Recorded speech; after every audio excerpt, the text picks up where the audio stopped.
Good morning, and thank you for joining us for the presentation, Sell Solar Remotely with Confidence, covering best strategies for virtual cells, brought to you by AE Solar. Before we begin, if you're experiencing any technical difficulties, please notify me by typing your question in the question section of your control panel on the right side of the screen and click send. We'll try to make sure that we cover any connectivity issues, but as you know, we all know we're all working from home. The connectivity issues are a common thing nowadays, and also because of the current situation, we have a lot of interest in this webinar. So our attendee list is quite large of the people who have responded who are interested. So if there is a chance that you, for some reason, are bumped because of the amount of attendees on this webinar or unable to connect, please be confident that we will be following up an email with everyone who has registered that will have a link both to the slide deck as well as a link to our YouTube channel where we will post this recording. We will have a question and answer session following the presentation. You're welcome to submit your question at any point during the webinar, and we will do our best to answer as many as possible after the presentation. Any questions that are not answered, we will follow up directly with an email directly to the person who posed the question. There will be a brief survey that will pop up in a new window immediately following the webinar. Please take a couple of minutes to complete it, and we would really appreciate that. That just gives us great feedback as to your interest in future webinars. And if there are no questions regarding technical issues, which I do not see, we would like to begin. So I'll introduce the two presenters today. We have Randy Gibson, Senior Training Specialist at Sunrun, and Josh Brister, AE Solar's very own Senior Marketing of Product and Technical Sales. Randy and Josh, I'm passing the presentation to you. Excellent. Well, thank you, Jamie. Thanks to all the listeners out there live across the country, as well as anybody who's going to find this after the fact, either through our recording or through the presentations that we post to our YouTube channel. So thanks in advance. This is an exciting topic. We're all, I guess the number of weeks into this will vary by where you are in the country. Here in Northern California, I'm 4 weeks into the work from home, shelter in place paradigm shift. And, as soon as we went into this, we started thinking about how can we help our customers pivot towards remote and virtual selling. We know that solar is typically an industry that's relied on a real strong in-person presence, door knockers, closers, retail presence, and Home Depot and Lowe's and Costco, et cetera. And we know that for a variety of reasons, those avenues to sales are just not available to us right now. So the goal here in the presentation we'll work through is some thoughts and some considerations for you guys on how to make that pivot for your own companies and sales teams, and some things to think about. Not intended for this to be a master class on how to do this and become a sales champion by Monday, and I'm certainly not qualified to do that. So we've brought in some expert opinion here. Now, Randy, you've done I think everything in the sales spectrum in terms of in-person, remote selling, sales coaching. You've worked at not just Sunrun but Solar City as well. Really happy to have you and have you walk through this topic with us today. Yeah, thank you for having me, Josh. I appreciate it. Awesome. So those of you who've been through the webinar cycle with us before, I like to get kicked off with an agenda. Let's take a moment and just kind of, make sure we're aligned on what we're going to cover today. So the pivot to virtual selling, it's a paradigm shift for our industry. It's important to understand that before we can move forward and talk through, some of the practical and some of the preparation we'll have to do. I like to take a pause and understand, like, where does this selling sub-process or piece fit in the overall sales cycle? Then we'll just jump into the best practices. How do you set up a virtual process? what are some of the things you need to think about in your overall process? So how does this work with the, you know, the greater process of getting folks from lead to payment? How do you prep for a virtual, you know, a virtual sale? The daily prep you and your reps are going to have to do, the call specific prep you're going to want to do. Talk a little bit about video platforms and, you know, some things to think about as you make those decisions for your teams and as you make that pivot towards video. We'll spend a little bit of time on best practices while live. So, you know, what are the things to do and not do while you're on the phone, while you're on video live with the customer, and then setting effective follow-up. I think that's one of the key takeaways for me is how do you set yourself up for success, and how do you make a really good call or a really good consultation really pay out. So a lot to get through. Got a great audience today, great topic. Let's just jump right in. So the introduction here, challenges, like I guess the lack or the quarantine on in-person selling is a huge one, right? Limited or no access to customers in a face-to-face setting. For an industry that's historically relied on a strong in-person presence to help explain a complex sale to homeowners who are looking at a big commitment, it's kind of part of our fabric of our industry. So it's a big change. If you've walked through any of the, we've done a webinar series around how to sell solar plus storage, and one of the things I talk in there is about a framework for adoption of a new product or a new service. And there's a number of dimensions upon which you can evaluate how much of a change or how big of a pivot something is. If you walk through those dimensions for virtual selling, it's big. There's a lot that's different. It's going to be different for homeowners. It's going to be different for salespeople. There's distractions for the prospect. You know, they are at home. Their whole family is home. They've been at home for multiple weeks now.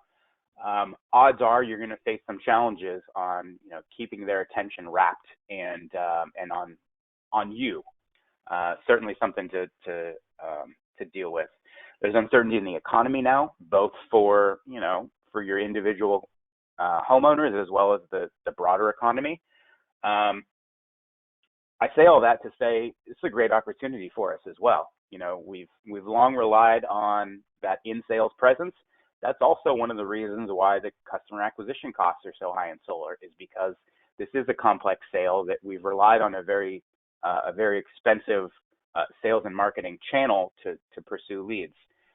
So the opportunity is we get to learn a new skill, and we get to sharpen our tools for something that will hopefully help drive down customer acquisition costs in the future.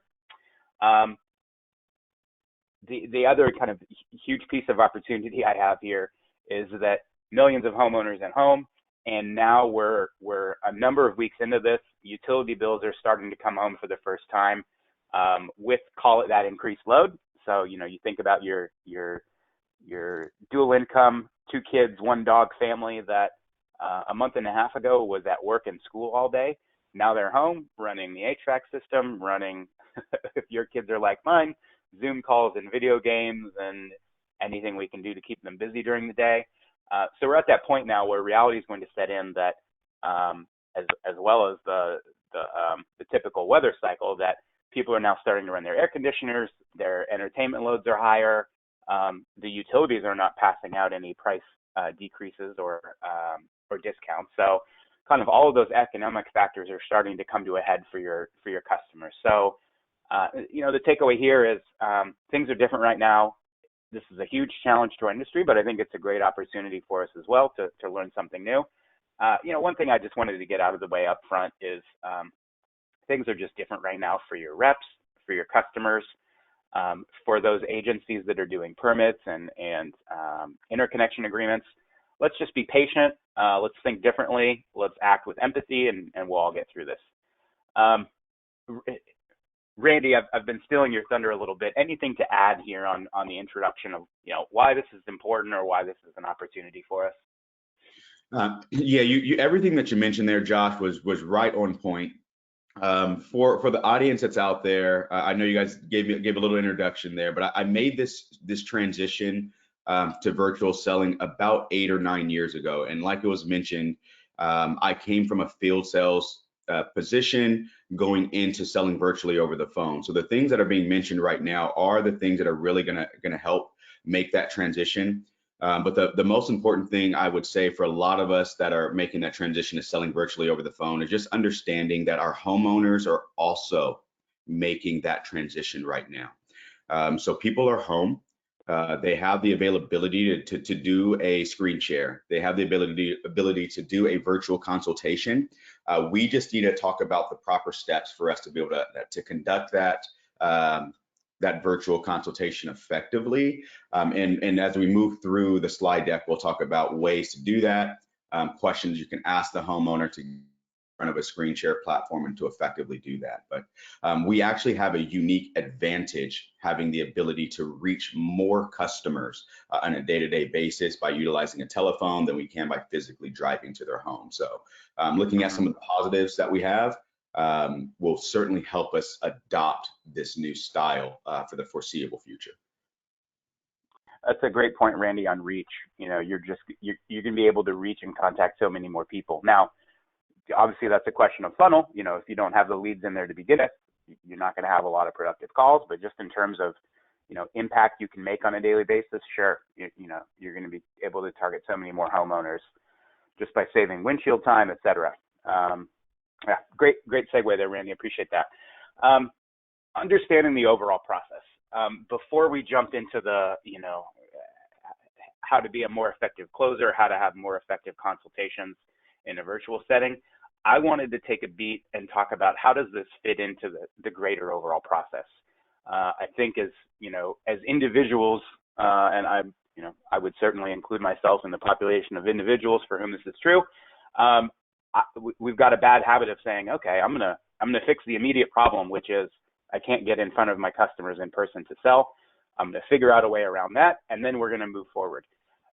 That's great, and that's certainly the intent of this webinar, is to help you guys figure out how to get in front of people virtually, how to have effective sales consultations without an in-person consultation. But, you know, there still exists the rest of your business, which is to say, that's great. If you can have effective virtual consultations and get agreements and closures, that's awesome. Then what? You know, are the rest of your operations and your business set up to be able to deal with that lead and workflow in a remote setting? So I guess what I mean by that is, you know, once you get them on the phone, then what? Like, am I in a position to be able to handle all of the online and digital paperwork that maybe we used to do in person, you know, in a physical fashion? Can we do online document signatures via DocuSign or something? Once they sign, then what? You know, do I have enough people working remotely in the rest of my organization to process those agreements? Have I double checked that my AHJs are doing online permitting? You know, these are the things that you've got to look kind of upstream and downstream from your sales process and make sure that you're in a position to do something with those signatures and with those agreements once you get them. You know, I think one of the worst outcomes we see in sales and marketing across the board is when you have, you know, successful marketing, you get the customer interested, you have a successful sales process, you gain agreement, you move to close, they agree, and then you aren't able to move them forward. So, you know, I always recommend before you get on the phone with the customer, have a plan so that if you do get a yes, you know what your next steps are and you can keep the customer moving. I never like a scenario where, you know, you sell something and then you've got to figure out how to fulfill upon it. So that's the big process. Let's start digging to a little more, you know, sales focused here. Understanding the virtual sales cycle. So there's a lot here, Randy.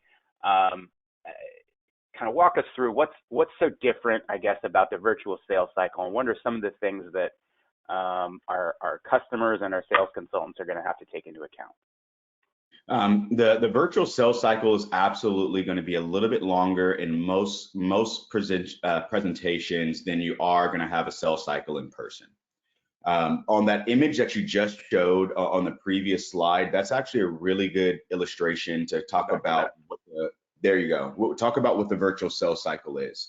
And like you mentioned, one of the things, if you already know what your process and what your sales cycle is for doing your consultations at a kitchen table or in person, I would highly encourage everyone when you're making that transition to doing your presentations over the phone, write out what your process is. When I transitioned to selling virtually over the phone, that was one of the first things that I did that helped me leap forward with my other peers who are making that transition as well, was just writing out the steps of my process. First, I'm going to do this. I'm going to show the customer this. Then I'm going to do this in DocuSign. I have to do a credit check. And then once I've seen what that cycle looks like, now you can identify the pieces of your consultation to identify this portion. I need to use technology or I need to do this. So the first thing I'd encourage you all to do is identify what your sales cycle is. And then on that next slide that you had up there, Josh, talking about the things to expect on that virtual sales cycle. Most consultations for homeowners over the phone take about 3 phone calls or longer before you get to a decision. As Josh mentioned earlier, follow-up is going to be one of the most important things when you're talking about a virtual sales consultation, one of the most important things in any consultation. But over the phone, we have to remember that homeowners can just hang up on us. Right? They can walk away from the phone, they can screen your phone call, they can ignore your phone call. So being diligent in your follow-up is going to be crucial to being able to conduct your business effectively over the phone. Making those additional dials, utilizing your screen share platforms to visually present content to your homeowner to keep them on track. These are all parts of the sales cycle that will help shorten the virtual sales cycle. But I would encourage you all to keep in mind that the cycle does typically take about 3 or 4 phone calls before you actually get a commitment from your homeowner, and don't let that discourage you. Just stay diligent on those phone calls and that you can move those projects forward. The last thing that you mentioned there, and for those lines of business, getting your documentation. For me, doing virtual consultations over the phone for any inside sales consultant, one of the most difficult things to get for one reason or another is a clean, clear copy of the utility bill. So find ways in your process to identify when you can ask for these resources. So if you need a utility bill, if you need other documentation from the homeowner, again, that's why I encourage you, write out that process and identify when that's going to fit, so you know when to get those information. It's almost like a checklist, so you can check these things off and ensure you've actually completed an efficient consultation and you didn't skip over any of the steps. That's a great point there in the utility bill. One thing occurs to me, Randy, I'm going to backtrack to the slide one more time, and that's 2 things actually. One is, I call this slide "Your mileage may vary." I took 30 minutes and thought about a typical customer and what would the 5 big pillars or steps be in a cycle here. Your process may be different, and it most likely will be. To Randy's point, think out what your process is. What are the big steps? How do you move forward? The other takeaway here for me is that I've got a tendency of putting together these little workflows, and they always look very linear. You prospect, and then you consult, and then you propose, and then of course after the proposal you get agreement, and then you're ready for intake and moving forward. There's a lot of times in sales where things are not linear, they're iterative, and you propose, and then you realize this may not be the best fit. Let's go back and consult and ask some more questions and figure out a better proposal. I went through this as a homeowner. Granted, I'm not your typical homeowner, but hey, Mr. Installer, give me a layout. Oh, I'm not a huge fan of that layout. Let's move this module. Let's think about this. Oh, I've got an EV on order. I've probably got more load than we've designed into the system. This will be iterative, and you will go back, and that needs to be part of your review process as well. That if I need to go back a step, how do I make sure that's covered and not lose traction? So just a couple thoughts that come to mind there. If I can, go ahead, Randy. If I can just add one more thing on that slide, because you have something on there that I'm not sure if the audience caught, and it's really, really important to the sales cycle. On the end of each one of those, you have the then what, right? So when we're talking about selling in the home, you're already at a kitchen table, you're already at that customer's house. It's a little bit less unlikely that they're going to kick you out of the home because you have one more step of the process. You're already there, right? It's a little bit different over the phone. If you fail to set expectations for your homeowner to tell them the next step is, they may come up with a reason why they can't go forward with that next step. And that is one of the biggest reasons why the sales cycle is typically a little bit longer. So in your illustration here, looking at the prospecting, then consulting, for example, that might be one phone call or one meeting. But when you go to send the proposal, if you did not set the expectation on the phone call up front with your homeowner, Mr. Homeowner, on today's call, we're going to ask some questions about a consultation. I'm going to do a screen share presentation with you. Then I'm going to do this, and then I'm going to do that. If you get on the call and you fail to do that and set proper expectations, 5, 10, 15 minutes into the call, the homeowner might stop you and say, hey, Josh, I have to go pick up my kids. Or, hey, Josh, I have to do this, or I have to do that. So by setting proper expectations, telling the customer up front, utilizing an agenda just like you did at the start of this training, that is extremely important in a virtual consultation. I always start any of my phone calls off, my consultations, by just saying, hey, Mr. Customer, do you mind if I just take 30 seconds to tell you how our process here typically works? And then using a talk track like that allows you and the homeowner to kind of be on the same page. And then you can lay out your agenda. On today, here's what we're going to do, and we're going to do it in these steps. By doing that, you give the homeowner an opportunity to say, hey, Randy, you know what? I don't have 45 minutes. I only have 20 minutes today on this phone call. And now looking at your sales cycle, you know you're not going to go from prospecting to intake. On the next 20 minutes, you're going to be able to go from prospecting to consulting or whatever those steps of your process are. But now you know you have a break, and you can schedule a follow-up to effectively present the presentation or your solution to the homeowner when they have a dedicated amount of time to spend with you and they're not going to be interrupted or have to step away from the computer. So knowing what your process is, identifying the steps of your process, utilizing an agenda when you're on a call with a customer, and then following those processes will allow you to stay organized, allow to set proper expectations for the homeowner, and most importantly, it's going to give you an opportunity to identify if you can go in this, if this is going to be a 1 call, 2 call, or 3 call setting to properly present to the homeowner. Yeah, great point there on setting expectations for the specific activity up front with the homeowner. And one takeaway I'm getting in kind of walking through this with you is that each of the individual touch points virtually might be shorter with the homeowner. You're going to go back to those points most likely more times, and the overall cycle time is going to be longer. Points to remember, points to think about and not get discouraged, I suppose, would be my biggest takeaway. This will take longer. Each of my touch points will be, probably less rich and less time at each step. But you got to stay the course, set the effective follow-up, and know that there's more overall market due to more people being home, and that if we are patient and we are diligent, and this will lead to more overall sales. So let's keep moving forward. Great points here so far. I wanted to talk a little bit about preparation. And for the folks that kind of tune in regularly to our webinars, this is not a new topic for us. And I like to think of the adage from Abraham Lincoln about, give me 6 hours to chop down a tree, and I'll spend the first 4 sharpening the axe. So the angle for preparation is to be, this is going to sound redundant, but to be prepared for the unexpected on these calls, and to be able to handle curveballs and stay on track with customers, and know that you've got all of your prep work done so that when you are on the phone, you can be fully tuned in to how the customer is reacting to things, that you can probe with better questions and really not be distracted or trying to remember notes from your last call with this customer. So takeaway here, preparation is very important.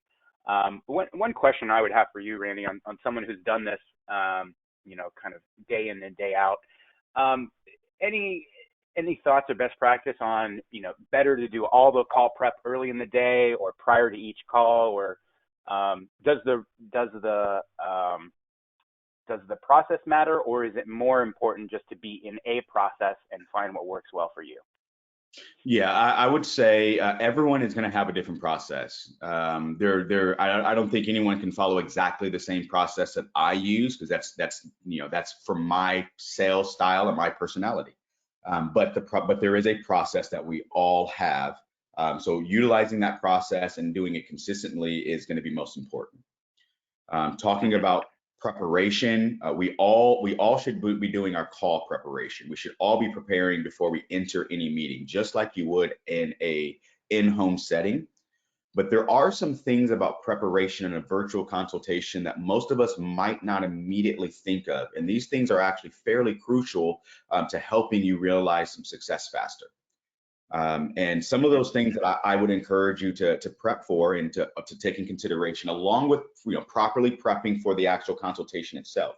But even before that, for example, right now in my setup, I have a dedicated home's workspace. Just like a lot of you, if you're not working and going into the office, having a dedicated workspace is one of them. Being able to practice utilizing your screen share and making sure you have your computer screen set up before you start the day. So every morning, if I'm doing virtual consultations, I'm going to launch into Salesforce. I'm going to open up my screen share platform. I'm going to open up any job aids or any additional references that I need before I even start the phone call, because I need to have that information available. It's not very professional on a virtual consultation if I constantly have to be putting my customer on hold to go look for information that I could have already had ahead of time. So doing those things for preparation will help. Even as simple as utilizing a headset when you're doing virtual consultations. Like, are you prepared? Is your headset charged? Leaning away from using computer audio in most consultations is very helpful.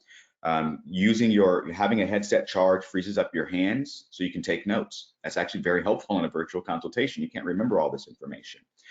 So those little things like that, I'd encourage everyone to take into consideration when you're thinking about the prep work. Not just prepping for the consultation, but is your workstation properly prepped to actually conduct a phone consultation? You have a notepad, you have your screen sharing capabilities, launched, or any relevant resources. These are all things to take into consideration. Yeah, exactly. So the prep for the day, and the analogy I would use here is, just like your install crews are not going to just show up blindly to the job site and then figure out now what, they've got a plan before they leave the office or the warehouse that day, where they're going, what the plan set is, what material they think they're going to need to take with them. Hopefully they're going over the site audit and the notes from the salesperson on what to expect. This is all prep they're doing before they leave the shop, before they've thought about the specific plan of attack for a given install. So same way with virtual selling, right? Take the time at the beginning of the day to do all your setup. I really like this around limiting your open distractions. I'm a notoriously poor multitasker, and I have to do this when doing webinars or live video calls, because things will pop up into my email or my notifications, and I will get distracted. Just good forethought here, really goes the extra mile in making sure that your calls are successful and that you're able to spend your attention on the prospect and not, your widgets and your gadgets and looking for paperwork. So, great discussion there on kind of the daily prep. Let's talk a little more about how to prep for a specific virtual call.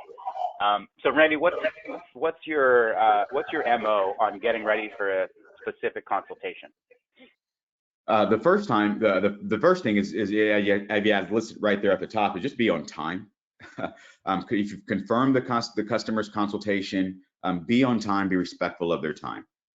Just like using the illustration of if you were knocking on someone's door, if you had a 9 a.m. appointment, you don't knock on their door at 8:55 and you don't knock on their door at 9:05, because it's not professional to be too early or to be late. The same can be true when we're talking about a virtual phone consultation. Though it's easier for homeowners to not answer the phone at 9 a.m. when you call them, calling them at that time and leaving a voicemail if need be, saying, hey, Mr. Customer, I'm calling you at 9 a.m. I'm going to call you back in a few minutes because this was our time that we had to speak. I'm just doing my job.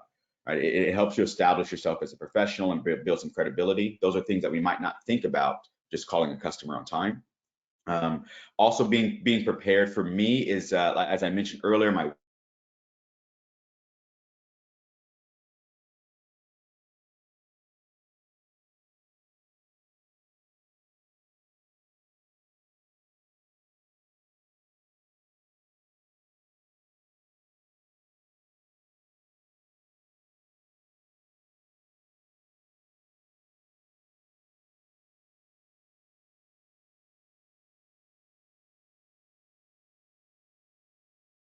me and Josh did this yesterday, and then we did it again this morning. And we got on and we did a quick role play, kind of walking through the slides, making sure all of our technology worked before we got on to deliver our webinar to all of you today.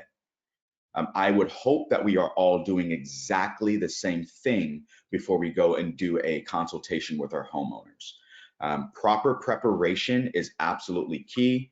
Back when I had an inside sales team, I used to tell my team, training opportunities like this is an opportunity to prepare, an opportunity to practice. We don't practice on our customers. So if you truly are going to be prepared for a virtual consultation, that means you've already prepped and practiced your consultation. And what does that look like? That means you've already set up a screen share platform, you've grabbed a peer, you've grabbed a coworker, a friend, or a family member, and you did a dry run of your presentation. You did a dry run of utilizing your screen share platform, utilizing your audio, dragging things to the screen if you need to show the customer. Like if you have not done that and you're getting ready to do a virtual consultation, you might be shooting yourself in the foot. And I'm just, I like to be very honest and straightforward, but you're practicing on a $5, $6, $12, $1,500 lead. Opportunities are going to be more difficult to come by. So like you said, using that analogy, spend 4 hours sharpening your axe. You'll cut down the tree significantly faster. Spend a few hours prepping, practicing your consultation before you get on and do it with the customer. Otherwise, you just expect to burn those first 2 or 3 phone calls, or expect to get lucky. So for me, proper preparation, practicing, recording myself doing a screen share platform, and then listening back to it before I even get on with the customer, were the things that really helped me sharpen my axe. So that way I could cut down a tree in 2 hours. Mm-hmm. Mm-hmm. Great point. One thing here, the third bullet that's rung true for me this week, especially, is be mindful of background noise. There's been a couple calls this week that I've been on, just internal calls, but still, you want to be professional, you want to have good audio and all those things. And I live in a neighborhood that every Tuesday morning, like clockwork, the lawn guys come through and make a whole bunch of noise with leaf blowers. Those are the types of things you'll need to think about now in a remote setting that you don't have to think about in an office. You don't have to worry about leaf blowers down the hall. You do have to worry about some of these things as a homebound salesperson.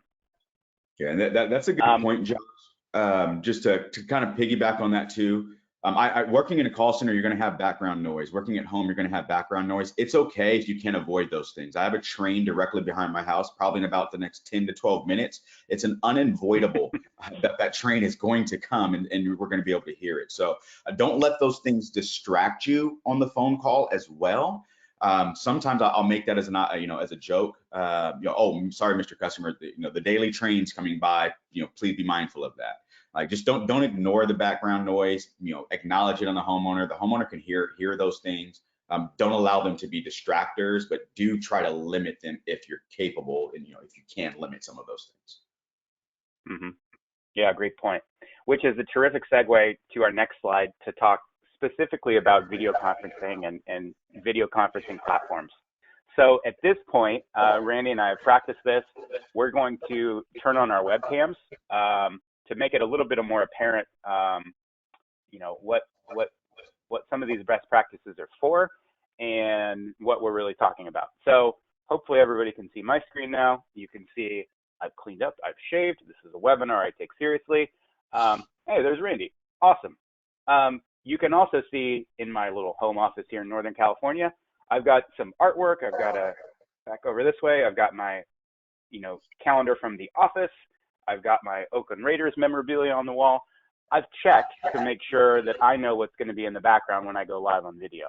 I've made sure I don't have super bright lights streaming in through the window, that I don't have, punk rock posters visible in the background.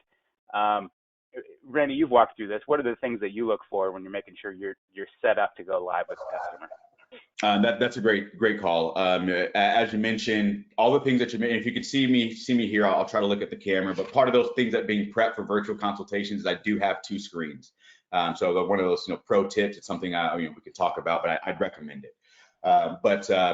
For screen sharing, this is a very common thing that comes up about, do I share myself visually on camera? Pros and cons. What Josh just illustrated would be the way to do that effectively. If you are going to show yourself on a video camera, be mindful of your background settings, be mindful of what's behind you, so that it is somewhat of a professional setting. Keeping in mind that a lot of us are either working out of our kitchen tables right now, out of the living rooms, out of the bedroom, right? And so are our homeowners. So, be mindful of those things, but that's the reality. I have purposely chosen a wall in my home, and this is my home office, but I personally chosen a section of my wall that's completely blank. Why did I do that? For me, when I'm doing a phone virtual consultation and I'm presenting a solar solution to my homeowner doesn't need to pay attention to Randy. What I want my homeowner to be focused on is the visuals that I'm showing him on the screen. So for those of you that are looking at the presentation right now, you can see the video conference platform being illustrated in the PowerPoint. You see a visual of Josh, you see a visual of myself. If you're doing this as a consultation with a homeowner, put yourself in the homeowner's position. Like, what do I look at? Should I be paying attention to Josh? Should I be paying attention to Randy? Or should I just be paying attention to the information that's being relayed? Because that's the important part of the consultation. So the way I personally use video conferencing is at the very beginning of my phone call. When I get on, I have a sales process. I do my agenda, I do my discovery, my bill review, present my solution, I ask for the business, and do my doc walk. Right, I know what my steps are. Right in my agenda, that is when I'll cut my camera on. So normally I'll start off, and I'm always on the phone. So one of those pro tips is I prefer to keep my customers on the mobile device or their cell phone versus the computer audio. So that way I can walk with them throughout their house and I'm not stuck to their computer. So just a little pro tip there. But once I set the agenda, I'll cut my camera on and say, hey, good morning, Mr. Customer, just so you know, if they have camera capabilities and if they're open to it. All right, but this is me. I just want you to feel comfortable. My name is Randy. This is my office, whatever. I'm going to go ahead and cut my camera off. So that way you're not distracted by whatever might be going on in my background. If my kids run by or something like that, right? It's okay to be yourself and have some personality. But I really just want us to focus on the content. Are you okay with that? So that's the way I would personally handle doing video conferencing. Keeping in mind that there's a variety of different platforms. I am not paid and sponsored by any of them. So whether you use Join Me, Zoom, Crankwheel, Uber, any of the other platforms, find one that works for you and works for your business model. The one that works best for me is Crankwheel. And the reason why I suggest that one, or one similar, is because it does not require the homeowner to download anything on their end to receive and to join the webinar. It's just literally a click. They have access to your computer screen. If you utilize something like Zoom or GoToMeeting, it requires the homeowner on the receiving end to download it to their computer before they can launch a screen share. So keep in mind, if you're using a video platform, remove as many distractions as possible. Now, that was a mouthful. Hopefully that was helpful. Yeah, that's helpful. And I've since turned my webcam off because I don't want it to be a distraction to the homeowners, or to our attendees. And also because I fall victim to shiny object syndrome, and I will keep looking at myself in my own kind of selfie cam, rather than focusing on what I should be, which is this webinar content and kind of our attendees out there. So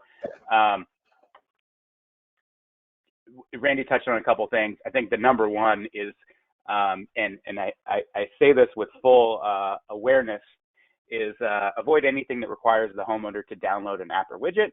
I say that being aware that we use GoToWebinar, which is not a true download, but there is a little kind of app to use that's not a full online SaaS solution. We've consciously made that decision because it does a lot of reporting and back-end stuff that we really find valuable. But absolutely, don't pick a platform without having used it. Do your best to pick one that doesn't have anything clunky to download.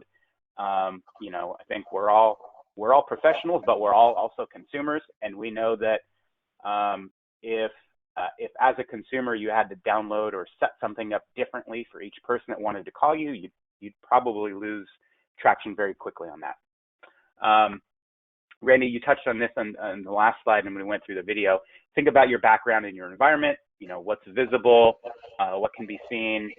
I've seen a lot of conversation in, Facebook sales groups and other things around using a Zoom background or a green sheet or some kind of, logo and branded. And Randy, you and I talked about this, and I think what it boils down to for me is, what do you want that prospect focusing on? Your really cool background or your proposal you're about to give them, right?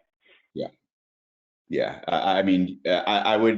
I don't have a strong, one way or the other as a personal preference. Just what I have learned in my phone career, my sales career, is to focus on what's important for the customer. I would ask myself before I went and invested in some form of background or did anything like that. Is that adding value to my consultation? Is there a purpose that I'm doing this, or does it just look cool? If it's just a cool factor, is that helping you with your consultation? Yes, no, or maybe. So, I kind of leave that up to the audience to determine, who your clientele is. But for me personally, I have found it best to focus the conversation specifically on the resources and materials you want the homeowner to see. Too many visuals is just too much for them to absorb, and analysis by paralysis, kind of thing. Yeah. And I saw a good takeaway in some of the material I was using to put these slides together. Resist the temptation to just show customers your highly polished sales videos. Being live on the phone or on a screen share or a video platform with a customer, that's great one-to-one time. Send the video as a link as a follow-up. Being live on the phone with someone and watching them watch a video, I could see how we would be drawn to that, but it just does not strike me as very effective selling time with the homeowner. All right, let's keep moving here. Consultation best practices. So during the call, we've talked a lot about prep, around process setup, really focusing on what to do during the call. And I think a lot of these are going to be similar, Randy, to the same things we would have done in person, right? Around paying attention to the customer, letting them talk. What are some things that are the same, and what are some things that are different when selling virtually? It's a great question. So first, like you mentioned, a lot of this, you all have a huge advantage because you haven't changed line of businesses. You're just changing how you present your consultation. So you already have all the information, which means you're 80% of the way there. But the things to take note of is it is a little bit more difficult to have the homeowner do the majority of the talking on a phone consultation than it is in person. In person, you get body cues, you have body language, you have all these other visuals that are a part of the conversation. You don't have that over the phone, but you get something else. So over the phone, you now have the ability to use your voice. Your voice becomes your body language. How you pause, how you inflate your voice. Those different things are the ways you can draw information out of a customer. Keep in mind, when you walk up to a homeowner's door, you can see the car in the driveway. You can see if they have children. You can see toys in the ground. You can see that they're a Raiders fan. I'm a Niners fan, so we'd have some conversation about that, right? But you can see all of those visuals in the home. You have to ask those questions to get that information on a consultation. How do you know if this homeowner has children? Or any of those other things that could be relevant to your consultation? You have to ask those questions. So I would encourage you all, that's one of those challenges, is to do 80% of the talking. 80% of the talking doesn't mean that you're making a bunch of statements. To get to doing 80% of the, allowing the homeowner to do 80% of the talking, that means you're really just asking questions and gathering information. So, previously you don't have to ask, how do you have children? Because you see their kids. You now have to ask that question on the phone. So these are things to be mindful of if that information is pertinent to your consultation. You also want to make sure, as you listed there, take handwritten notes. For me in my consultation, and this is one of those best practices and kind of like a pro tip, you'll often find, at least in my experience, homeowners typically, when you get on the line with them in the first couple of minutes, they either don't tell you anything or they just dump everything. And how do you deal with that? And that is very true, right? It's all or nothing. You don't get the guy in the middle or the lady in the middle. But if you get that homeowner in the line that's just like, Randy, I want to do this, but I don't know about that. I heard this, and they're just giving you a bunch of objections. This is where you take out your pen and your paper, because you're properly set your workstation up and your pen and paper is right next to you. And you start taking these notes. Hey, Mr. Customer, you were concerned about warranties? Yeah, that's great. Let me go ahead and jot that down. Later in our consultation, we're going to talk about that. So again, this is kind of circling back to knowing the steps of your process. Later in our consultation, we're going to go ahead and talk about that. I'm going to write that down. When we get to that section of the consultation, do you mind if I just show you that in black and white? Do you mind if I show you that in writing? Do you mind if I show you a visual aid? Like these are all things that you can do during your consultation to steer your customer to the screen share so you can effectively present the solution. You're able to table some of those objections and discussions because you already know they're going to be discussed in your process. They're just 5 or 10 minutes down the road. Table it then so you can stay online. And then effectively taking those notes throughout the consultation really help you stay on point with the homeowner. And then of course, being able to ask for the business. So if you've done all of these things effectively, I am speaking from experience. I've had a solid 45, 50-minute conversation. And then after all of that conversation, my closing line to my homeowner was, so you're ready now? Or something, something kind of soft, like a softball close. So are you ready to go ahead and get started? I would encourage you all find a solid way to ask for the business. One, you have to ask for the business. Believe it or not, we're all sales professionals. It's more difficult to ask for business over the phone. It sometimes can be uncomfortable. Find a way to effectively ask. And the reason why we need to do that is because customers can easily cancel afterwards. So being able to tie down the reason why this customer is moving solar, jotting that into your notes has been extraordinarily successful for me, being able to go from my first month in solar where I had a 60% cancellation rate to the rest of my career in solar where I had below 20% DQ and cancel rate combined. And it was doing some of these steps, asking for the business effectively, taking these notes, tabling objections, and showing the visuals to the homeowner really helped me during my consultations. Tell me a little bit about your process here for a virtual lap. So taking a virtual lap is a little bit more difficult on the home in person than in the field. In the field, you get to walk to the customer's main electrical panel, you get to physically look at their roof, you have all those things. So taking a virtual lap, for me, I use a variety of different screen share platforms. I rely on the tools that are provided to me within my platform, within my CRM. But I have just learned that there's other ways I can gather this information too.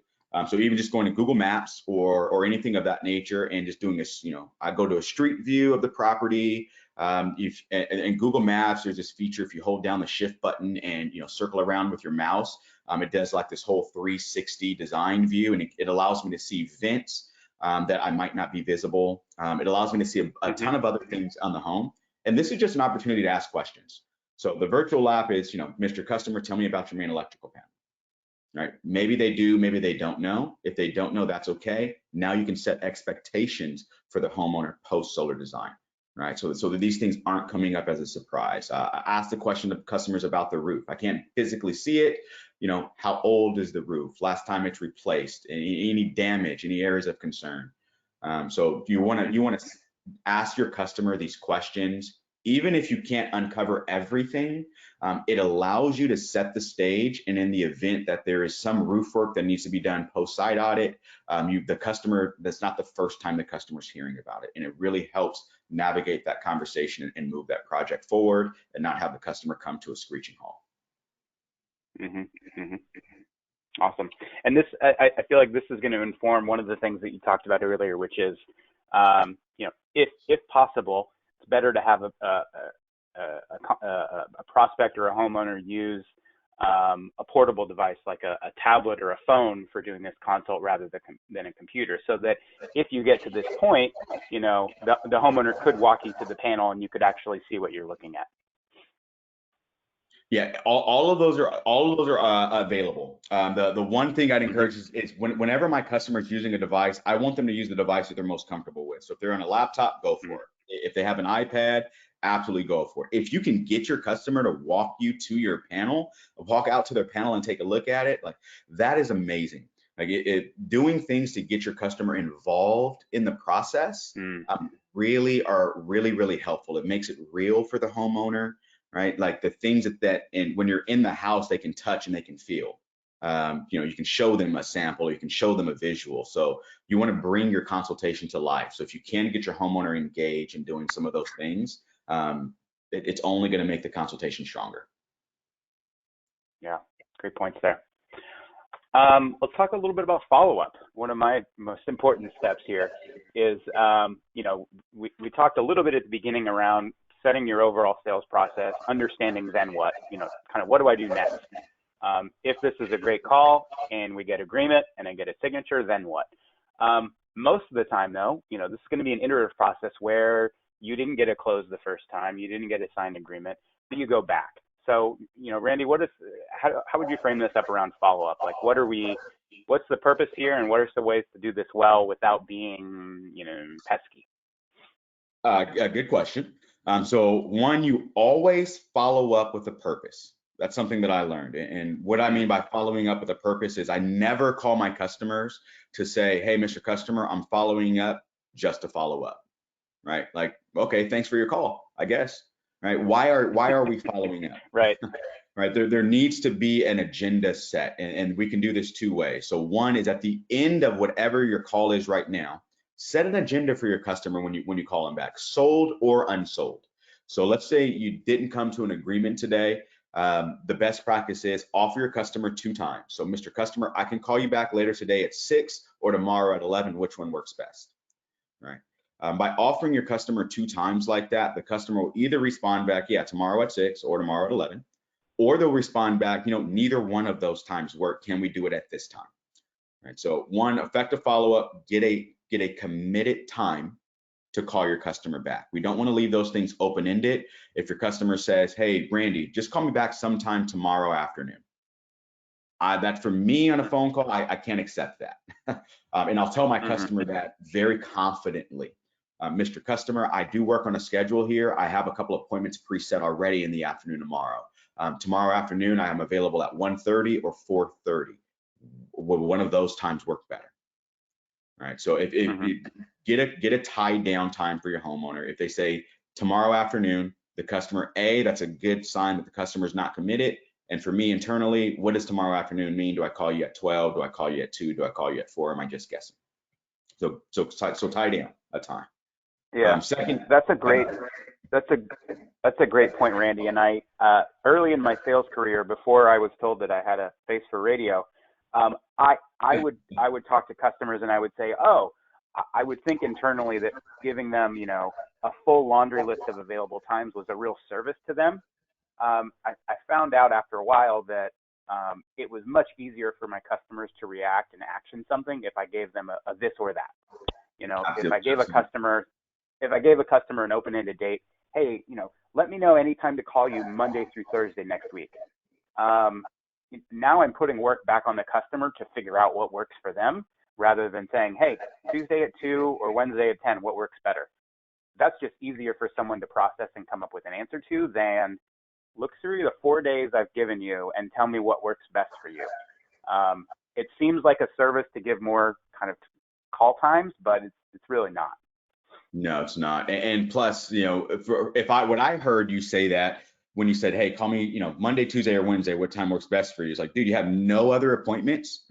You have nothing else going on Monday, Tuesday, and Wednesday. You're completely open. Like, I don't know if you're the guy I want to work with or the gal I want to work with. right? So it's Mm-hmm. also a way to establish yourself as a professional, right? We are professionals in our business.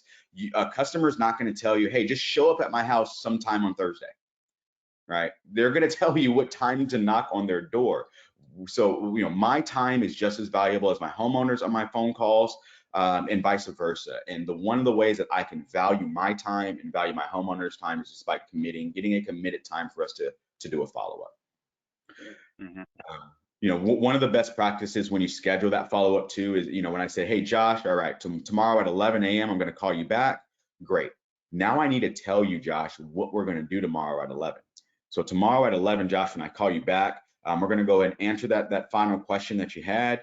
We're going to go ahead and walk through the next steps, and then we're going to go ahead and determine whether or not you're ready to move forward. Does that all sound good? Great. We'll go ahead and hash that out tomorrow at 11 o'clock. I'll give you a call at this number.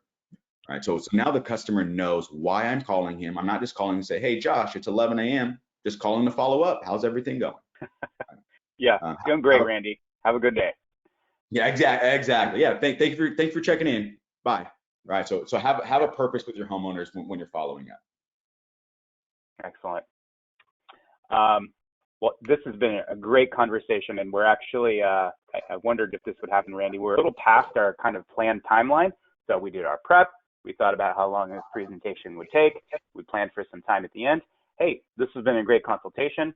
We've gone a little long. We've got time for Q&A though, folks.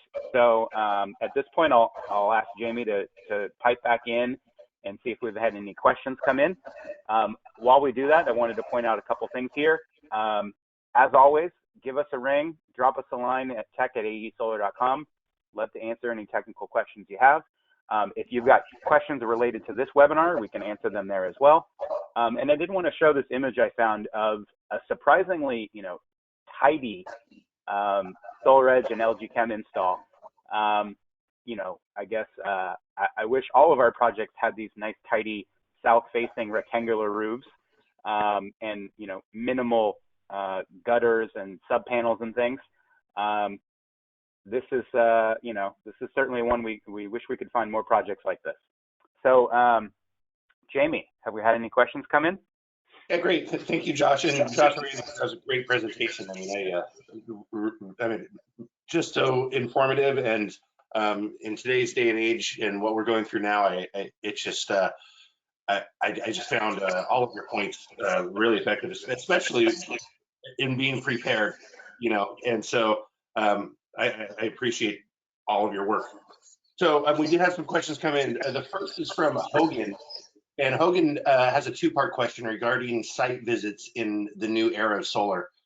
What software do you recommend for site measurements, solar exposure, et cetera?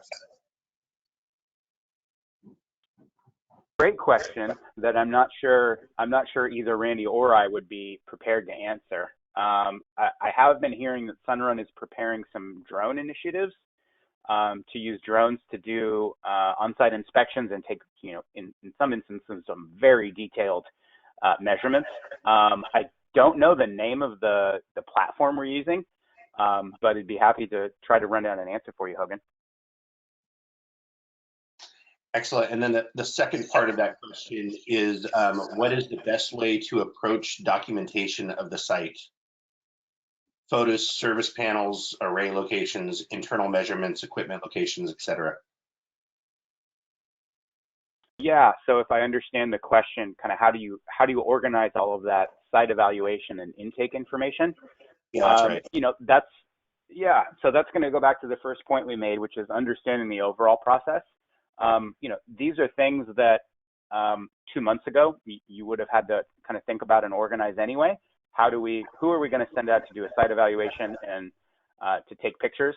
How is that person going to compile all that information, and how is that going to get to design? That's still a challenge you have to think of.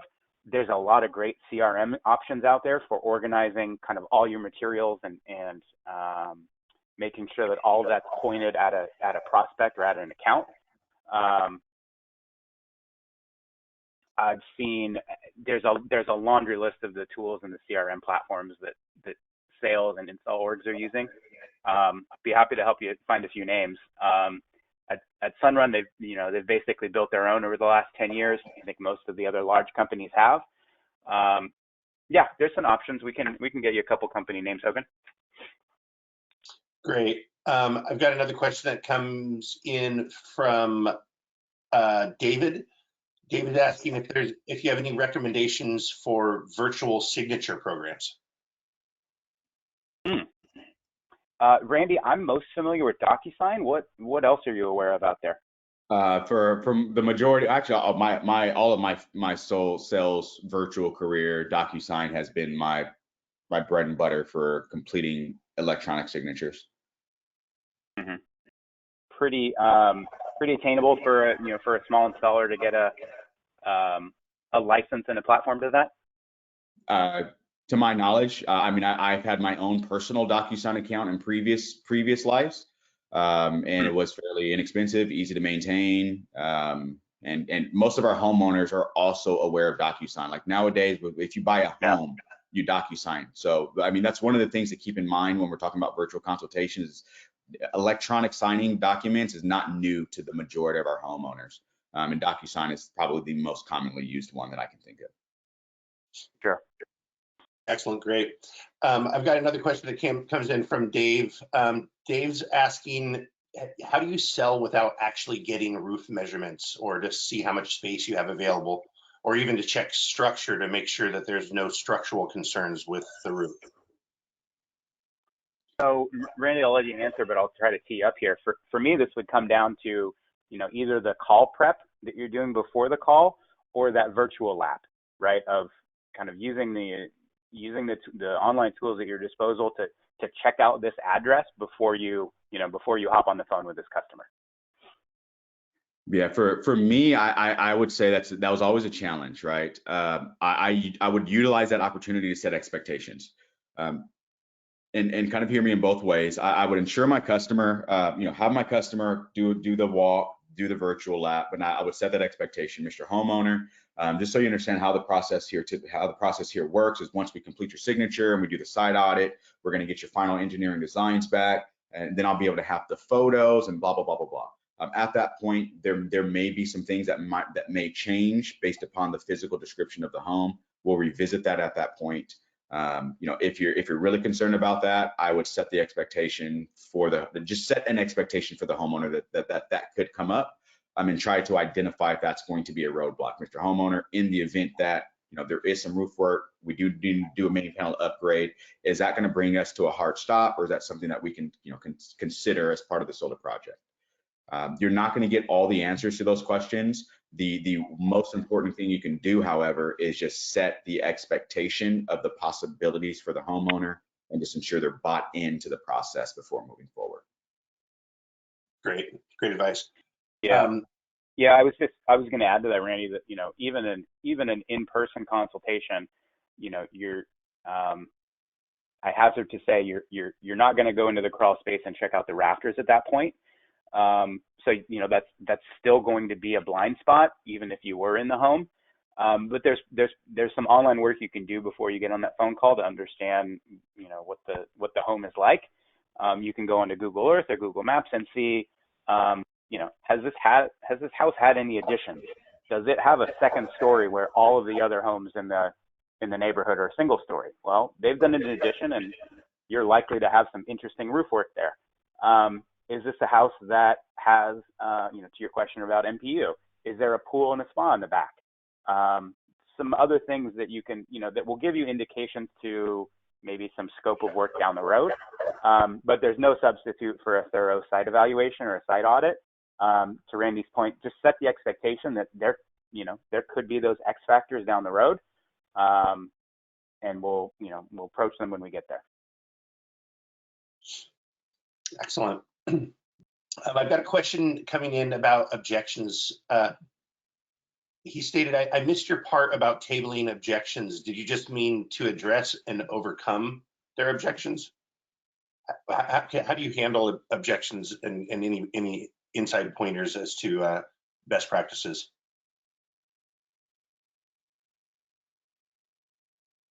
That's a great question. Randy, any thoughts there? Oh, we might have lost Randy.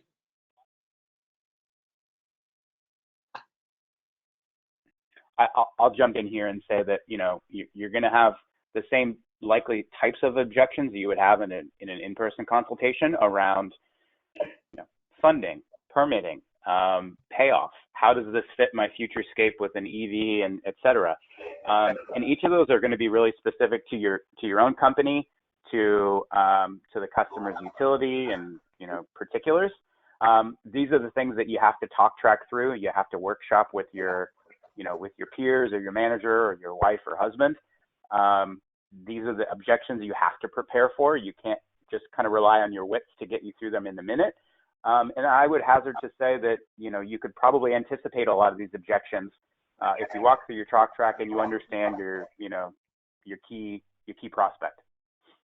Yeah, no, that's great advice. And you know, with my background in marketing as well, Josh, I can speak to the fact that, you know, it's just always important for you to understand both what you're selling and also objections that and concerns that people might have to even your own business. So it's important for us to always be honest with ourselves and understand, hey, these are common things that people might object to. Let's make sure that we have them all documented, and let's be prepared to be able to speak to them, you know. Yeah, you know, we're all subject matter experts of our own domains to a certain extent. And, you know, I work in the sales of solar material and goods to installers. I can anticipate what objections my customers are going to have around pricing, availability, timeliness. And it's my job as a marketer and as a salesperson to, you know, to think about those beforehand and be ready with ways around those objections.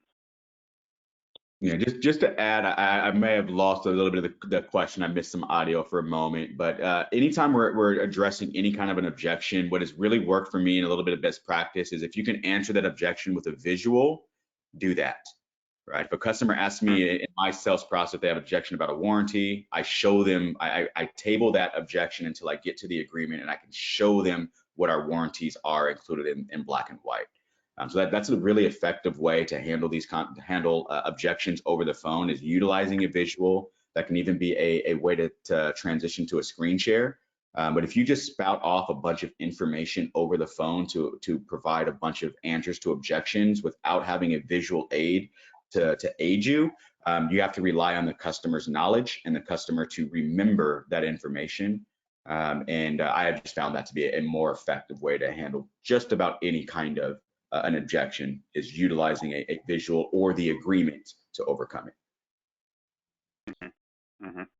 And you develop those visual aids by having gone through the objection, kind of by having workshopped that and role played it and knowing what those objections are going to be. Look, like your marketing teams didn't create these visual aids and materials kind of on a whim. They've done it because people have workshopped and role played and know that these objections are going to happen. Yeah, it all goes back to good prep, right, Randy? That's where it begins. You know, you can't be successful. You're going to have limited success if you're not properly prepared. Awesome. Very true. Hey, it is almost 10:10. We've gone overtime here. I think we've got a few more questions to try to answer, Jamie, over. We'll probably get back to folks over email. Yep. But this was a great webinar. Appreciate everybody's input and attendance and interaction with us on questions and chat. Jamie, where can folks find us? How can they follow up with us on this? Yeah, so as soon as you drop off the webinar, there will be a survey that pops up. We'd appreciate it if you fill it out. Filling it out does, you know, get that the presentation, the slide deck sent over to you quicker. In this case, because of just the times we're in and the interest in this call, we're going to make it a point to go ahead and send out a link to everyone that registered for this webinar because some were unable to attend. And that email will have both a slide deck a PDF of the slide deck, as well as a link to our YouTube channel, which will have the entirety of the webinar posted. And that should, if it doesn't get out to you by end of day today, that should be out to you no later than Monday.